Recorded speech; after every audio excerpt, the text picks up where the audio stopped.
ఆంధ్రప్రదేశ్ రాజకీయాల్లో ఒక్కసారిగా పెనుభూకంపం. వైఎస్ జగన్మోహన్ రెడ్డి కుటుంబానికి సంబంధించిన 3 తరాల గుట్టును రచ్చకీడ్చారు టీడీపీ నేత మాజీ MLC BTech Ravi.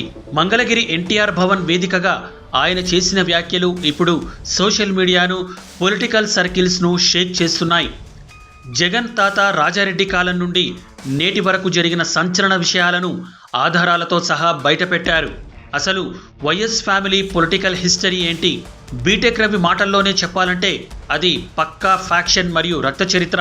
1962లోనే Pulivendula police స్టేషన్లో వైఎస్ రాజారెడ్డిపై రౌడీ షీట్ ఉందనే విషయాన్ని ఆయన గుర్తు చేశారు. పెట్టుబడి లేకుండా వ్యాపారంలోకి వచ్చి తనను నమ్మిన బీసీ వర్గానికి చెందిన వెంకట నరసయ్యను దారుణంగా హతమార్చి మంగంపేట బైరటీస్ గనులను ఎలా ఆక్రమించారో వివరించారు. అక్కడితో ఆగకుండా త్రివేణి స్టీల్స్ యజమాని Murali Reddy, single window president Raghurami Reddy హత్యల వెనుక ఉన్న హస్తాన్ని కూడా ఎండగట్టారు. ఈ తరం రాజకీయాల్లో సంచలనం సృష్టించిన పరిటాల రవి హత్య కేసును బీటెక్ రవి మళ్లీ తెరపైకి తెచ్చారు.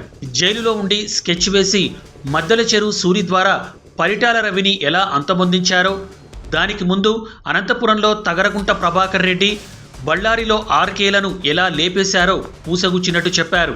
సొంత బాబాయ్ వైఎస్ వివేకానందరెడ్డి దారుణ హత్య వెనుక ఉన్న ఇరుకున పెట్టే నిజాలను ప్రస్తావిస్తూ వైఎస్ కుటుంబం జోలికి వెళ్తే ఎవరికైనా ఇదే గతి పడుతుందనే భయాందోళనను నాడు ఎలా సృష్టించారో వివరించారు.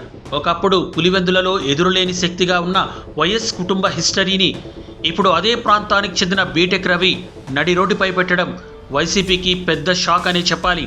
ఈ వ్యాఖ్యలపై వైసీపీ శ్రేణులు ఎలా స్పందిస్తాయి? జగన్ తన ఇమేజ్ను కాపాడుకోవడానికి ఎలాంటి వ్యూహం అమలు చేస్తారు? ఏపీ పాలిటిక్స్లో ఈ రక్త చరిత్ర వివాదం ఎలాంటి మలుపులు తిరుగుతుందో చూడాలి. మరిన్ని లేటెస్ట్ పొలిటికల్ అప్డేట్స్ కోసం ఇప్పుడే మా ఛానల్ని సబ్స్క్రైబ్ చేసుకోండి.